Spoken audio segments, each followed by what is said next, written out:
हम पढ़ रहे हैं यहाँ पे आज चैप्टर नंबर 5। चैप्टर नंबर 1, 2, 3, 4 को हम पहले ही सॉल्व कर चुके हैं। तो आज बारी है चैप्टर नंबर 5 की, और इस चैप्टर का नाम है वर्ग और वर्गमूल। क्या है चैप्टर का नाम? वर्ग और वर्गमूल। इस चैप्टर का ये नाम है। तो अब हम बारी बारी से इस क्वेश्चन को सॉल्व करेंगे। देखिए किस तरीके से सवालों को सॉल्व करेंगे। तो सबसे पहला हमारा जो प्रश्न आता है वो आता है यहां से। ठीक है, तो क्या है प्रश्न? ये बोल रहे हैं कि प्रश्नों को पढ़कर दिए गए विकल्पों के सही उत्तर चुनकर लिखिए। यानी आपको एक प्रश्न दिया है, जिस तरीके से ये एक प्रश्न दिया हुआ है, देखो ये एक प्रश्न दिया है, और आपको क्या करना है, इसको पढ़ना और इसका उत्तर देना है। ठीक है, तो हम पढ़ते हैं। किसी संख्या की इकाई का अंक, ध्यान रखना, किसी संख्या के इकाई का अंक 4 या 6 हो, इकाई का अंक कितना हो, 4 या 6 हो, तो वर्ग की इकाई का अंक क्या होगा? देखो आप बच्चों ध्यान रखना, अगर कोई भी संख्या जिसके लास्ट में 4 आता है, देखो जिस तरीके से, जैसे 4 का स्क्वायर, तो आपको पता है इकाई के अंक पे 4 होगा, तो 4 का वर्ग कितना होगा? 16 होगा। इकाई पे 6 हो, या फिर मान के चलो यहाँ पे कितना हो, 16 हो, तो 16 का स्क्वायर आपको पता है 256। तो कहने का मतलब कोई भी स्क्वायर आप निकाल लेना, 6 का कितना होता है? 656। इकाई पे अगर 4 या 6, इकाई पे कितना है? 4 या फिर 6, अगर ये दोनों है तो आप समझ लीजिए अंत में 6 आएगा पक्का। ठीक है, तो आपका उत्तर क्या हो जाएगा? 6 हो जाएगा, यानी कि बी आपका हो गया यहाँ पे राइट आंसर। तो आप लोग क्या करोगे, यहाँ पे बी को क्लिक कर दोगे। ठीक है, तो बी वाले ऑप्शन को यहाँ पे क्लिक कर दोगे, यहाँ पे अपना आंसर लिख दोगे। ठीक है, आंसर लिखना तो बहुत सिंपल है, यहाँ पे लिखेंगे बी और अपना आंसर। आंसर क्या है आपका? 6। ये हो गया आपका फर्स्ट क्वेश्चन का आंसर। अब सेकंड क्वेश्चन देखो बच्चों, सेकंड क्वेश्चन है हमारा कि एक पूर्ण वर्ग संख्याओं के अंत में शून्यों की संख्या होगी। आपको ये बताना है, अगर कोई संख्या पूर्ण वर्ग है तो उसमें शून्य की संख्या कैसी होती है? देखो आप कोई भी जिसमें लास्ट में जीरो, लास्ट में क्या हो? जीरो, तो ध्यान रखना आप किसी का भी वर्ग निकालोगे, जैसे अगर मैं 100 का वर्ग निकालूंगा, देखो 100 का वर्ग निकालूंगा, 10 का वर्ग निकाला, कितना आया? 100 आया। ठीक है, 20 का स्क्वायर निकाला, ये लो कितना आएगा? 400 आएगा कि नहीं? तो कहने का मतलब ये है कि हमेशा आपको डबल जीरो यानी कि सम संख्या के रूप में जीरो मिलेंगी। तो आपका उत्तर क्या हो जाएगा? यहाँ पे उत्तर हो जाएगा आपका सम संख्या, यानी कि आपका उत्तर हो जाएगा बी। क्या उत्तर हो जाएगा आपका? इसमें भी आप भरोगे ए, भरोगे सॉरी, क्या भरोगे इसमें? ए आपका उत्तर हो जाएगा, क्योंकि सम संख्या उत्तर है ना। ठीक है, तो हमारा उत्तर हो गया यहाँ पे सम संख्या। ठीक है, 2 क्लियर हो गए। तीसरा क्वेश्चन है हमारा यहाँ पे कि यदि कोई, तीसरा क्वेश्चन देखिए, किसी 6 सेंटीमीटर भुजा वाले वर्ग का क्षेत्रफल होगा। तो 6 का वर्ग कितना होता है, बस इतना पता होना चाहिए। 6 का वर्ग कितना होता है बेटा? 6 का वर्ग होता है 36। तो आपका उत्तर कितना हो जाएगा? 36 सेंटीमीटर। ठीक है, यानी कि डी इसका ऑप्शन है। डी क्लिक कर लेंगे और डी को क्या कर लेंगे हम लोग? अपना आंसर बना देंगे। ठीक है, तो डी को आंसर बना देते हैं। यहाँ पे ये लो आंसर बना दिया हमने डी। ठीक है, और यहाँ पे इसको लिख भी देते हैं, लिखना भी जरूरी है। तो डी बराबर कितना है यहाँ पे? 36 सेंटीमीटर स्क्वायर। हो गया क्लियर। अगला प्रश्न, क्वेश्चन नंबर 4। क्वेश्चन नंबर 4 तो बहुत सिंपल है। 12 का वर्ग बताना है बच्चों आपको, बस 12 का वर्ग तो सभी जानते होंगे। ठीक है, 12 का वर्ग कितना होता है? 12 का वर्ग, 12 का वर्ग कितना होता है? तो 12 का वर्ग होता है 144। ठीक है, तो आपका उत्तर क्या हो गया? इसका भी डी हो गया। ठीक है, तो आपका उत्तर डी वाला है, यहाँ पे लिख देना। उत्तर इसका क्या है? डी। कितना है? 144। इसको ब्रैकेट में और लिख देते हैं। ठीक है, ये लो उत्तर इसका भर दें, ये लीजिए इसका उत्तर है डी। हो गया। अब आपका अगला क्वेश्चन है यहाँ पे, ये क्वेश्चन है हमारा 169 का वर्गमूल ज्ञात करना है। क्या ज्ञात करना है बच्चों? 169 का वर्गमूल। ठीक है, वर्गमूल ज्ञात करना है, वर्ग नहीं ज्ञात। तो 169 किसका वर्ग होता है? 13 का। तो आपको उत्तर क्या आ जाएगा इसमें? 13। ये भी उत्तर आपका क्या है? डी है। ठीक है, तो डी वाले को ही आपको भर देना है, भर दोगे इस तरीके से। ठीक है, और यहाँ पे लिख भी दोगे, क्या लिख दोगे? अपने आंसर को। डी बराबर कितना है? 13। ठीक है, तो इस तरीके से आपके ओटी के सभी प्रश्न कंप्लीट हो गए। अब हम सवालों को करेंगे। ठीक है, तो चलिए शुरू करते हैं सवालों को। उससे पहले मैं आपको बोलना चाहूँगा, अगर आप इस चैनल पे पहली बार आए हो तो प्लीज़ अगर आपको ये वीडियो पसंद आ रहा है तो इस वीडियो को लाइक ज़रूर कर दीजिए, चैनल पे सब्सक्राइब कर दीजिए और जो भी आपको कमेंट्स करना है वीडियो में कमेंट कर दीजिए प्लीज़। आपको सिर्फ इतना सा काम करना है, ठीक है। तो चलिए अगला क्वेश्चन हमारा अगला प्रश्न है यहाँ पे, आपको क्या करना है, वर्ग ज्ञात करना है। जैसे 44 का वर्ग, अब 44 का वर्ग तो बहुत सिंपल होता है, ठीक है। 44 का वर्ग किस तरीके से ज्ञात करेंगे, देखिए 44 का वर्ग ज्ञात करने के लिए क्या करना है, आपको 44 लिखना है, ए वाले को सोल्व कर रहे हैं, ठीक है। 44 लिखेंगे यानी 44 का स्क्वायर यानी कि 44 गुणा 44, गुणा तो करना आता ही होगा। तो 44 का 44 में गुणा करेंगे तो कितना आ जाएगा, आपका आ जाएगा 1936। कितना आ जाएगा यहाँ पे 1936। ये आपका फर्स्ट का आंसर हो गया, ठीक है। ऐसे हम बी वाले को करेंगे। बी में क्या करना है, बी में करना है 43 का वर्ग। 43 का वर्ग मतलब जानते ही होगे आप, 43 गुणा 43 यानी उसी नंबर का 2 बार गुणा करना है। तो कितना हो जाएगा, ये हो जाएगा आपका 1849। गुणा करके आप देख लेना, ठीक है, 1849। और तीसरा है आपका यहाँ पे 24। 24 का स्क्वायर, वैसे तो 24 का आपको सबको याद ही होना चाहिए, कि नहीं है तो 24 गुणा 24 कर लेना। तो 24 का 24 में करेंगे तो कितना आ जाएगा, 576 आ जाएगा। तीनों आंसर आ गए आपके, ठीक है। आपके तीनों आंसर हैं ये आपको सॉरी ये आपका फर्स्ट आंसर है। ये वाला आपका कौन सा है, 1936 आपका फर्स्ट आंसर है, ये सेकंड आंसर है और ये कौन सा है, थर्ड आंसर है, ठीक है। ध्यान रखना ये 44 का स्क्वायर है, ये 43 का और ये है 24 का, ठीक है। तीनों क्लियर हो गए। अब आते हैं क्वेश्चन नंबर 7 पे। देखो क्वेश्चन नंबर 7 क्या हमारा, क्वेश्चन नंबर 7 है, हमको क्या करना है, हमको पाइथागोरस त्रिक ज्ञात करना है। पाइथागोरस त्रिक लिखना है ना, त्रिक लिखने का तरीका क्या है, देखो ये सबसे छोटी संख्या होती है यानी हम इसको बोलते हैं 2m। क्या बोलते हैं इसको, 2m बोलते हैं। 2m का मान कितना दिया है बेटा, 12 दिया है। तो m का मान कितना हो गया यहाँ पे, 12/2, ऐसे करना है। तो 12/2, तो अब हमारे पास m की वैल्यू आ गई, m की वैल्यू कितनी आ गई, 6 आ गई। ध्यान रखना ये m बहुत इंपॉर्टेंट है, ठीक है। तो ध्यान रखिए, मैं यहाँ पे को हाईलाइट भी कर देता हूँ, ये m की वैल्यू है, किसकी वैल्यू है, m की, क्योंकि हम इसी वैल्यू को रखने वाले हैं, ठीक है। तो m की वैल्यू, अब इससे क्या होगा, देखो सबसे पहले निकालेंगे हम लोग, यहाँ पे निकालेंगे बेटा, सबसे पहले हमको निकालना है इसमें m² + 1। कोई एक वैल्यू निकाल सकते हो, उससे कोई फर्क नहीं पड़ता, लेकिन 2m तो आपको सबसे पहले निकालना पड़ेगा। m², m कितना है, 6, m कितना 6 है कि नहीं, तो यहाँ पे कितना जाएगा, 6 का स्क्वायर और प्लस का कितना है 1, 6 का वर्ग कितना हो जाएगा, 6 का वर्ग हो जाएगा 36 और प्लस का 1 हो गया। तो कितना आ गया यहाँ पे, 37 आ गया बेटा, ठीक है। तो ये किसकी वैल्यू आई है, ये आई है m² + 1 की, ठीक है। ऐसे आपको क्या निकालना है, ऐसे आपको निकालना है m² - 1। ये डबल कलर मैंने इसीलिए यूज़ कर ली जिससे आपको क्लियर हो जाए, ठीक है। अब m² - 1 निकालते हैं। m² - 1 कैसे निकालेंगे, वही काम करना, 6 का वर्ग माइनस को 1, तो कितना आ गया, 36, 36 - 1, तो कितना आ गया यहाँ पे, 35 आ गया। तो आपके जो त्रिक निकल के आए हैं, ठीक है, अब मैं त्रिक की बात कर रहा हूँ, ध्यान रखना बच्चों। आपको जो त्रिक निकल के आए, तो आपको जो पहला त्रिक है वो है इसमें 2m। पहला त्रिक कौन सा है, 2m, यानी कि पहली वैल्यू 12, दूसरी वैल्यू कौन सी है, 37 है आपकी, m² + 1, और आपकी जो तीसरी वैल्यू है m² - 1, ये आपकी थर्ड वैल्यू है, ठीक है।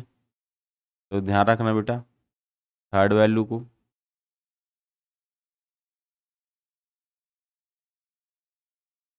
थर्ड वैल्यू आती है आपकी यहाँ पे 35। तीनों वैल्यू आ गई, ये ब्लू कलर से जो भी लाइन है वो सब आपके आंसर हैं, ठीक है। तो ये आपका पाइथागोरस थ्योरम निकल के आ गया। अगला काम क्या करना है आपको, देखो आपको क्या करना है, अभाज्य गुणनखंड विधि से, देखो इसमें क्या लिखा है, अभाज्य गुणनखंड विधि से क्या करना है आपको, वर्गमूल ज्ञात करना है। तो पहले 1296 करते हैं। देखो जगह तो इसमें बहुत कम है, लेकिन मैं फिर भी यहाँ पे रफ में करके बता देता हूँ आपको, ठीक है। सबसे पहला काम होगा आपको यहाँ पे 1296 के फैक्टर निकालना। क्या करना है आपको, यहाँ पे 1296 के फैक्टर निकालेंगे, और 1296 फैक्टर निकालेंगे तो कितना हो जाएगा, देखो 2 से काटेंगे, कितना हो जाएगा, 2 छक्के 12, 2 चौके 8, ठीक है, और 2 अट्ठे 16 हो गया। फिर से 2 से काटेंगे, 2 तिये 6, दो दूनी 4, दो चौके 8, फिर से 2 से काटेंगे।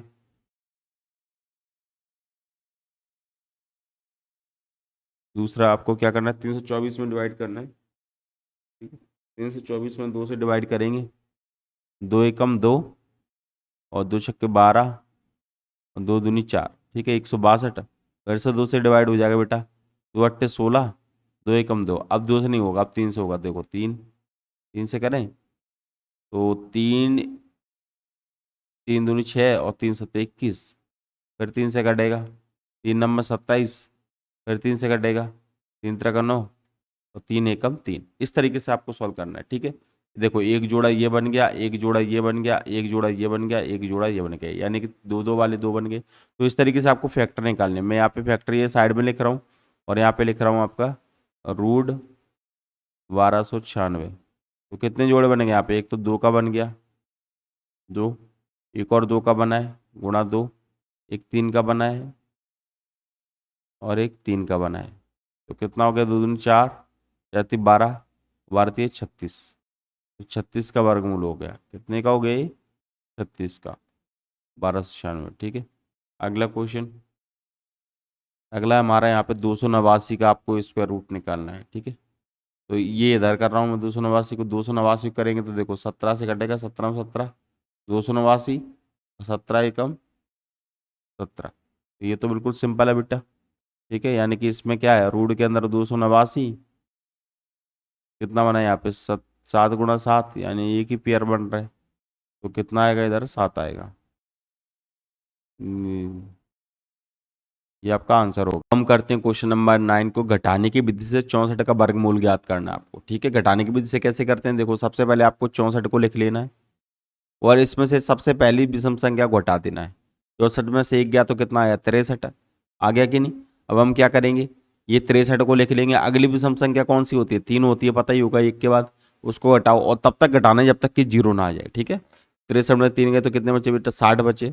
अब यहाँ पे 60 को लिख लो और 60 में से अगली विषम संख्या कौन सी है, 5, 5 को हटाओ तो कितने बचे यहाँ पे, 55 बचे। अगली लाइन, अब क्या करेंगे, 55 लिखो। अब 55 में से अगली विषम संख्या 5 के बाद कौन सी है, 7 आती है, 7 घटाओ। तो 55 में से 7 घटाएंगे तो कितने आ जाएंगे, 48 आ जाएंगे।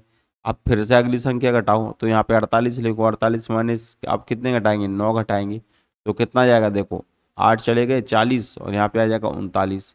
ठीक है, अब 39, 39 में से कितना घटाएंगे, 11 घटाएंगे। ठीक है, अब इसमें से 11 गए तो कितने आ जाएंगे यहाँ पे, 2 और 8 आ जाएंगे। ठीक है, अगला नंबर कौन सा हो जाएगा यहाँ पे, 2 और 8 माइनस 11 के बाद कौन आएगा, 13 आएगा। 13 में से घटाओ, 28 में से 13 गए तो, 28 में से 13 गए तो कितने आ जाएंगे, आप 15 आ जाएंगे। ठीक है, अब 15 में से घटाएंगे 15, अगले नंबर 15 आएगा, बराबर क्या हो गया, 0। तो कितनी बार में आया, देखो आपको गिनना है ये कितनी बार में आया। तो ये आया है टोटल यहाँ पे बच्चों, देखो 1, 2, 3, 4, 5, 6, 7, 8 बार में 0 आया। इसका मतलब क्या हो गया, इसका मतलब ये हो गया बेटा, चूंकि 64 का जो वर्गमूल है, कितने का, 64 का जो वर्गमूल है वो है कितना, 8, क्योंकि 8 बार में आया है ना। ठीक है, तो ये हो गया आपका आंसर।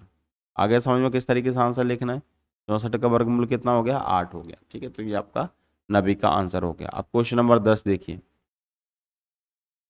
क्वेश्चन नंबर 10 में क्या करना है आपको, देखो क्वेश्चन आपका,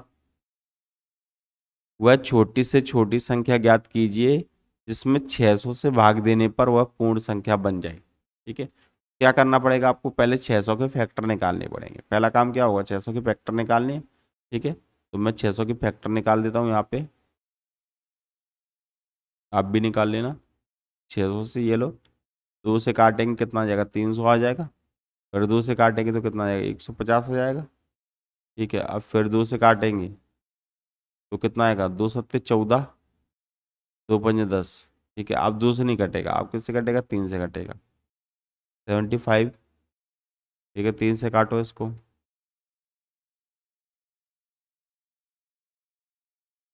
3 दूनी 6, एक बचा 3 पंजे 15, यही है। 3 दूनी 6 और 3 पंजे 15 हो गया। अब यहाँ पे क्या होगा, 5, देखो 5 पंजे 25 और 5 एकम 5। जोड़े कौन कौन से बनने हैं ये देखो, आप देखो, एक तो 2 का जोड़ा बनना है कि नहीं, और एक यहाँ पे 5 का बनना है, एक 2 का नहीं बनना और एक 3 का नहीं बनना, यानी कि वो संख्या कौन सी है, यानी कि अगर हम इस संख्या में यहाँ पे बोलेंगे यहाँ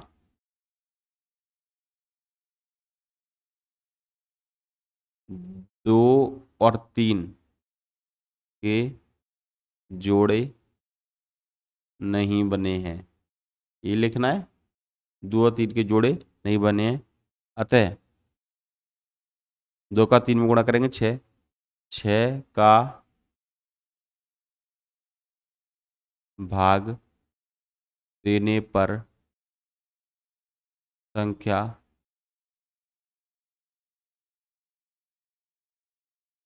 पूर्ण वर्ग बन जाएगी। 6 का भाग देने पर संख्या क्या बन जाएगी, पूर्ण वर्ग बन जाएगी, ठीक है, ये लिखना है। अगला, अगला हमारा यहाँ पे 625, क्या प्रश्न है हमारा, देखो 625 को भाग विधि से आपको वर्गमूल निकालना है, तो भाग विधि तो बहुत सिंपल होती है, आपको पता है, पहले क्या लिखेंगे, 625 लिख लेंगे, 625, फिर जोड़े बनाएंगे, एक तो ये बन गया और एक ये बन गया कि नहीं। अब क्या करेंगे, यहाँ पे ऐसा टेबल पढ़ेंगे, 2 से 2 का एक, एक का एक, 2 का 4, 3 का 9, तो 2 वाला चलेगा तो 2, 2 ऊपर भी लिख देंगे और 2 इसके नीचे भी, और 2 का वर्ग कितना होता है 4, ठीक है। अब दोनों क्या करेंगे, एक को माइनस करेंगे, एक को क्या कर देंगे, एक को प्लस करेंगे और इस वाले अंदर वाले को माइनस, 2 और 2 कितना हो जाएगा यहाँ पे 4, और ये क्या हो जाएगा 0, यानी यहाँ पे कितना बचेगा, अब यहाँ पे बचेगा बेटा 25, ठीक है, तो आपको बताइए 5 आएगा, ठीक है, तो यहाँ पे भी क्या आएगा 5, कितना हो गया 25, ठीक है, और यहाँ पे भी कितना आएगा 5, और 25 में से 25 गए तो 0 बचा, इसका मतलब क्या हो गया, √625 का जो वर्गमूल है वो कितना आ गया, 25 आ गया, है कि नहीं, सिंपल, ठीक है। अब 12वां क्वेश्चन करते हैं, देखो 12वां क्वेश्चन वही है जो अभी हम 12 करेंगे, तो क्वेश्चन नंबर 12 हमारा क्या है, वह संख्या ज्ञात कीजिए जिसमें 200 से गुणा करने पे, तो पहले हम 200 के फैक्टर निकालते हैं, 200 के फैक्टर निकालें, ठीक है, 200 से फैक्टर निकालेंगे तो कितना आएगा, देखो 200 से यहाँ पे 100 आ जाएगा, फिर 2 से काटेंगे तो कितना आ जाएगा, 50 आ जाएगा, जाए कि नहीं, अब फिर 2 से काटेंगे और 2 से काटेंगे तो कितना आ जाएगा, पता ही होगा आपको, 25 आ जाएगा। अब 5 से काटेंगे, 5 पंजे 25 और 5 एकम 5, देखो जोड़े कितने बन गए, जोड़े देखो, इसमें एक तो ये वाला जोड़ा बन गया और एक ये वाला जोड़ा बन गया, अब किसका जोड़ा नहीं बना, 2 का, तो हम क्या लिखेंगे, इस संख्या में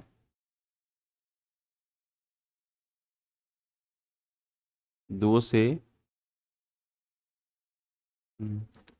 गुणा करने पर, 2 से गुणा करने पर पूर्ण वर्ग बन जाएगी, आ गया समझ में, 2 से गुणा करने पर यह संख्या क्या बन जाएगी, पूर्ण वर्ग बन जाएगी। अगला यहाँ पे क्वेश्चन नंबर 13, क्वेश्चन नंबर 13 क्या है, देखो एक वर्गाकार क्षेत्रफल है, उसका क्या करना है आपको, एक किनारा ज्ञात करना है आपको, वर्गाकार है ना, तो हम क्या बोलेंगे, आपको पता है वर्गाकार क्षेत्रफल का फॉर्मूला क्या होता है, वर्ग, ये लो नीले से कर देते हैं, वर्ग का क्षेत्रफल बराबर क्या होता है, ठीक है, बराबर है 625, इसका मतलब क्या हो गया, आपको 625 का रूट निकालना है, क्या निकालना है आपको, 625 का रूट, तो कितना हो जाएगा 625 का रूट, 625 करोड़ हो जाएगा 25 मीटर, यानी एक वर्ग की भुजा कितनी हो जाएगी, 25 मीटर, ये आपका क्या हो जाएगा आंसर, ठीक है। जगह नहीं है इसलिए शॉर्ट में कर दिया है, आप लोग भी कर सकते हो। अगला यहाँ पे कि एक माली 559 पौधे लगाना चाहता है, प्रत्येक पंक्ति में वो कितने पौधे लगाए, ठीक है 529, तो आपको पता है क्या करना है, तो आप बोलोगे प्रत्येक पंक्ति में पौधे की संख्या, प्रत्येक पंक्ति में पौधों की संख्या,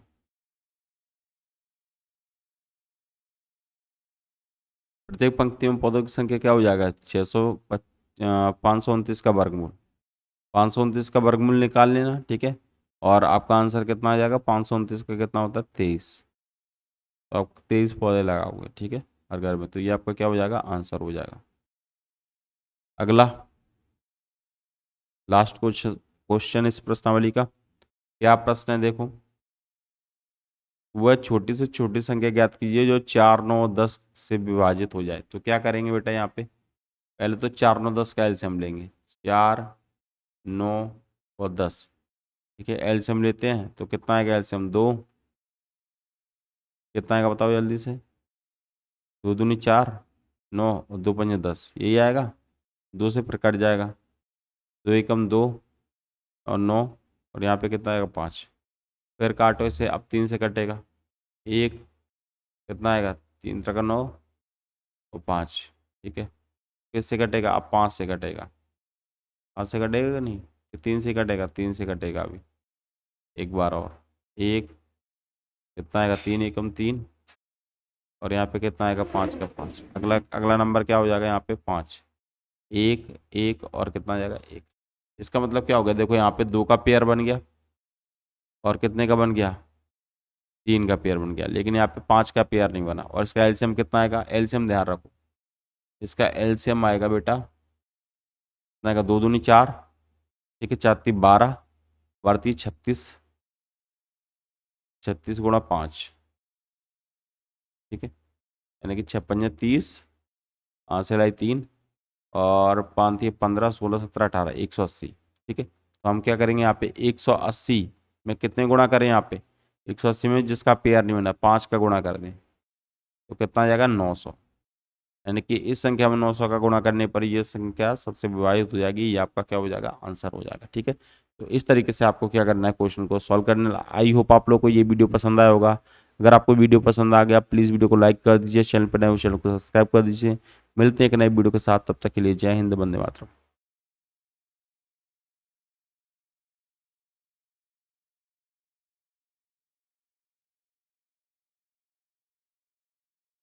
देखो बच्चों, क्वेश्चन नंबर 5 को सॉल्व करने के बाद हम बात करते हैं क्वेश्चन नंबर 6 की। क्वेश्चन नंबर 6 को देखो किस तरीके से सॉल्व करेंगे। क्वेश्चन नंबर 6 को पहले पढ़ लेते हैं। क्वेश्चन नंबर 6 में क्या है, एक समबाहुभुज है, उसकी भुजाओं की संख्या ज्ञात करनी है। आपको क्या ज्ञात करना है, भुजाओं की संख्या ज्ञात करनी है, और इसमें वाई कोण का मान आपको दिया हुआ है 60 डिग्री। दो बातें क्लियर होगी, भुजाओं का मान, भुजाओं की संख्या निकालनी है। तो इसका फॉर्मूला होता है, देखो भुजाओं की संख्या का, भुजाओं की संख्या का फॉर्मूला क्या होता है, भुजाओं की संख्या, इसका फॉर्मूला होता है 360 बटे, ठीक है, बाई कोण होता है। क्या होता है, बाई कोण, यानी आप 60 का क्या कर दोगे, भाग दे दोगे, तो 0 से 0 और 6 से 6, तो भुजाओं की संख्या कितनी आ जाएगी, यहाँ पे 6 आ जाएगी, ठीक है। तो आंसर हो गया आपका 6। ये तो सिंपल क्वेश्चन है। इसके बाद आपका 7वां क्वेश्चन आता है।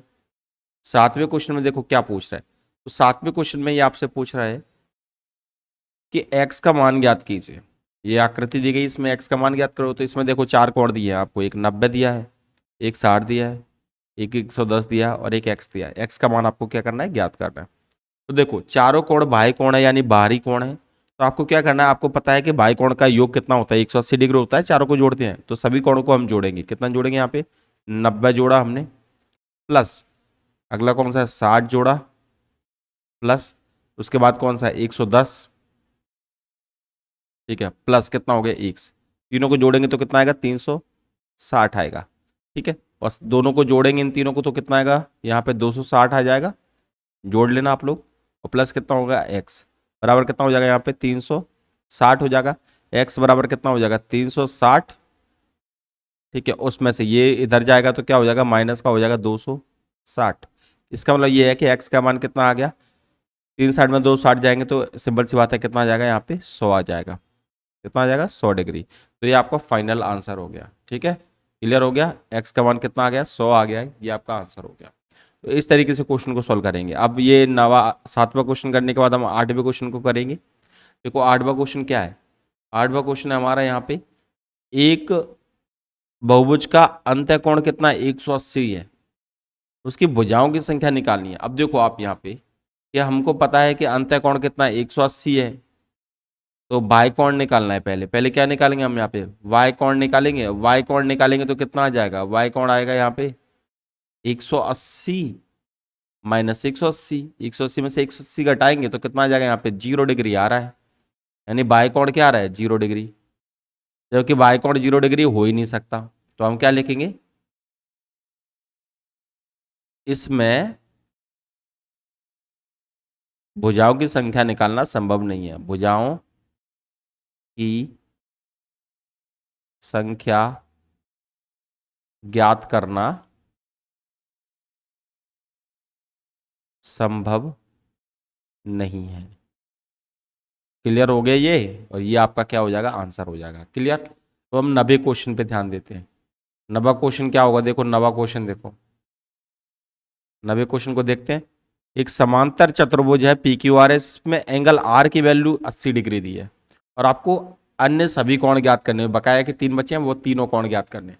तो देखो बच्चों, आपको बता दूं मैं कि जब भी ये बात करते हैं हम लोग समांतर चतुर्भुज की, तो आपको ध्यान रखना है एंगल आर जो है वो एंगल पी के बराबर होगा। यानी कि सामने सामने के कोण कैसे होते हैं, एक जैसे होते हैं। अगर ये वाला 80 का है तो ये वाला पी भी क्या हो जाएगा, 80 का हो जाएगा। और ये जितने का एस होगा, जितने का क्या होगा, एस होगा, उतने का ही क्या होगा, क्यू होगा। समझ में आ गई बात को, पी जो आर है वो पी के बराबर होगा, एस है वो क्यू के बराबर होगा। तो आपको क्या करना है, पहला एंगल तो आपको क्लियर निकल आएगा इसमें, देखो फर्स्ट एंगल तो निकल आएगा।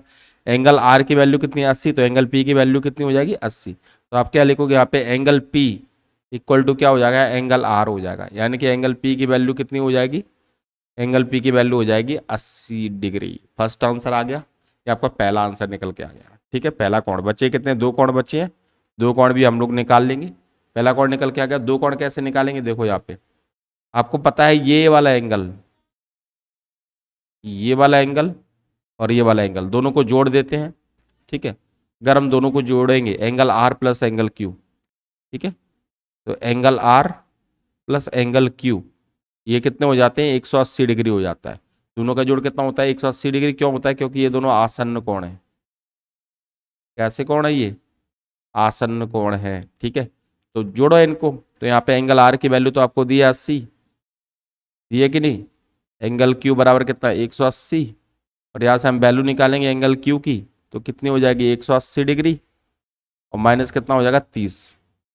ठीक है, तो सॉरी माइनस माइनस हो जाएगा 80, 30 नहीं है, कितना है, 80 है, 80। तो 180 में से एंगल क्यू की वैल्यू कितनी आ जाएगी, एंगल क्यू की वैल्यू कितनी आ गई, 100 आ जाएगी नहीं। 180 में से 80 गए, तो जो वैल्यू एंगल क्यू की है वही एंगल एस की है। तो एंगल एस की वैल्यू कितनी हो जाएगी, तो एंगल एस की वैल्यू भी 100 हो जाएगी। तीनों वैल्यू आ गई, तीनों मान आ चुके हैं कि नहीं। देखो एंगल क्यू का मान कितना है, 100, एंगल इसका मान भी कितना है, 100। क्लियर हो गया। तो इस तरीके से आपको आंसर निकाल लेनी है। ठीक है, अब हम बात करते हैं क्वेश्चन नंबर 10 की। क्वेश्चन नंबर 10 में क्या बोला है, क्वेश्चन नंबर 10 में बोला है कि एक बहुभुज, एक समबहुभुज है, उसके बहिष्कोण और अंतकोण का अनुपात 1:4 है। बहिष्कोण और अंतकोण का अनुपात, तो आपको पता होगा बहिष्कोण अंतकोण का योग होता है वो कितना होता है, 180 डिग्री होता है। तो हम क्या लिखेंगे यहाँ पे, लिखेंगे हम x, पहले एंगल को x मान ले तो दूसरे को क्या मानेंगे, 4x। दोनों का जोड़ कितना हो जाएगा, 180। ठीक है, तो x और 4x कितना हो गया, यहाँ पे 5x हो गया, बराबर कितना आ जाएगा, 180 आ जाएगा। और x बराबर कितना आ जाएगा, 180 बटे कितना आ जाएगा, 5। अब इसको काटते हैं, काटे 5 से काटेंगे, देखो 5 एकम 5, 5 15, और 5 15, 3 बचे, 5 30, यानी x का मान कितना आ गया, x का मान आ गया यहाँ पे 36। x का मान कितना आ गया, 36 डिग्री आ गया। अब आपको भुजाओं की संख्या निकालनी है। क्या निकालना है आपको, भुजाओं की संख्या, भुजाओं की संख्या। देखो भुजाओं की संख्या का फॉर्मूला क्या होता है, 360 में हम बायकोण का मान भाग देते, बायकोण कितना है, 36 है।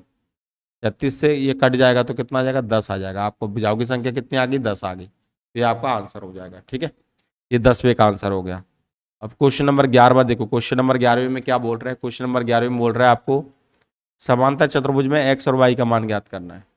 तो समांतर चतुर्भुज आपको पता होगा, और समांतर चतुर्भुज में क्या होता है आपको क्लियर मैंने पहले ही समझाया था कि सामने सामने के कोण क्या होते हैं, बराबर होते हैं।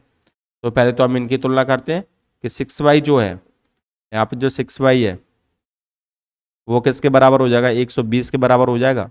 तो y बराबर कितना हो जाएगा, 120 बटे में कितना हो जाएगा, 6, 6 से काट दो, 6 दूनी 6 दूनी 12, तो y का मान कितना हो गया यहाँ पे, 20 हो गया। फर्स्ट आंसर आ गया आपका, y का मान कितना निकल के आ गया 20, फर्स्ट आंसर हो गया। ठीक है, अब x का मान बचा है, x का मान कैसे निकालेंगे, आपको पता है ये वाला एंगल और ये एंगल दोनों कैसे हैं, आसन्न कोण है, दोनों को प्लस कर देते हैं, दोनों क्या करते हैं यहाँ पे प्लस कर देते हैं, तो प्लस करते हैं तो कितना आएगा, तो अगली लाइन हमारी यही होगी, यहाँ पे प्लस करते हैं इसको, कितना 120 प्लस 5x, कितना ये 5x, नोट कर लेना, 120 plus 5x plus 10 equal to कितना हो जाएगा 180 हो जाएगा। ठीक है, जोड़ो तो कितना हो जाएगा 130 हो जाएगा, ये कितना हो जाएगा 130 प्लस कितना हो जाएगा 5x बराबर कितना 180 और 5x बराबर कितना हो जाएगा 180 माइनस 130 इधर जाएंगे तो माइनस 130, तो यहाँ पे 5x बराबर कितना आ जाएगा, 5x बराबर आ जाएगा 50 और x बराबर आ जाएगा यहाँ पे 50/5, 5 से कट जाएगा तो x बराबर कितना आ जाएगा, फाइनली x बराबर आ जाएगा 10। ये आपका फाइनल आंसर है। ठीक है, x बराबर 10 क्या है आपका फाइनल आंसर है। ठीक है, क्वेश्चन नंबर कौन से का 11वें का क्लियर हो गया। अब आपको करना है क्वेश्चन नंबर 12वां। क्वेश्चन नंबर 12वीं में क्या करना है, देखो क्वेश्चन नंबर 12वीं में आपको पी क्यू आर एस में x का मान ज्ञात करना है, समलंब चतुर्भुज है, तो वही आपको वही काम करना है, ये वाला कोण और ये वाला कोण दोनों का जोड़ कितना हो जाएगा 180 हो जाएगा कि नहीं। ठीक है, तो हम क्या करते हैं यहाँ पे x माइनस 20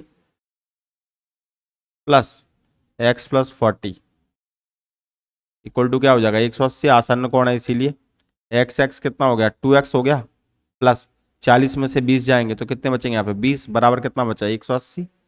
ठीक है, और यहाँ पे कितना बचा 2x बचेगा और 180, ये 20 इधर जाएंगे तो क्या हो जाएगा माइनस का 20 हो जाएगा। ठीक है, तो x बराबर कितना हो गया फाइनली x बराबर आ जाएगा आपका, यहाँ पे लिख रहा हूँ। ठीक है बच्चों, x बराबर कितना हो जाएगा, x बराबर हो जाएगा यहाँ पे 160 बचाइए, बटे में कितना आएगा 2, 2 से काट दो 2 8 16, तो x का मान आ जाएगा यहाँ पे 80।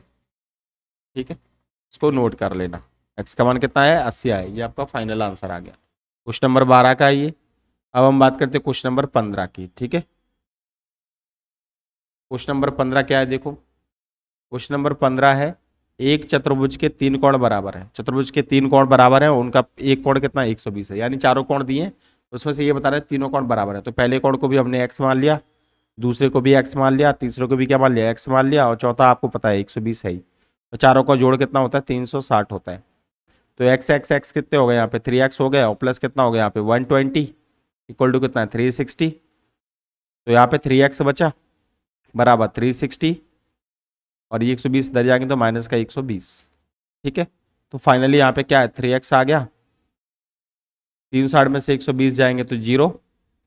ठीक है, यहाँ पे कितना है 6 में से 2 गए 4 और कितना है यहाँ पे 2, 240 बचेगा, तो x बराबर कितना हो गया 240, बड़े में कितना आ जाएगा 3, 3 8 24, तो x का मान कितना आ गया, x का मान आ गया यहाँ पे 80, x का मान कितना है 80 आपका आंसर आ जाएगा, ये आपका क्लियर आंसर होगा। तो इस तरीके से हम लोग सभी क्वेश्चनों को सॉल्व कर लेंगे। आई होप आप लोग को ये वीडियो पसंद आया होगा, अगर आपको कोई गलती लग रही है तो प्लीज़ आप कमेंट बॉक्स में जरूर लिख दीजिए, हम उस गलती को सुधारेंगे और मिलते एक नए चैप्टर के साथ, तब तक के लिए जय हिंद, वंदे मातरम।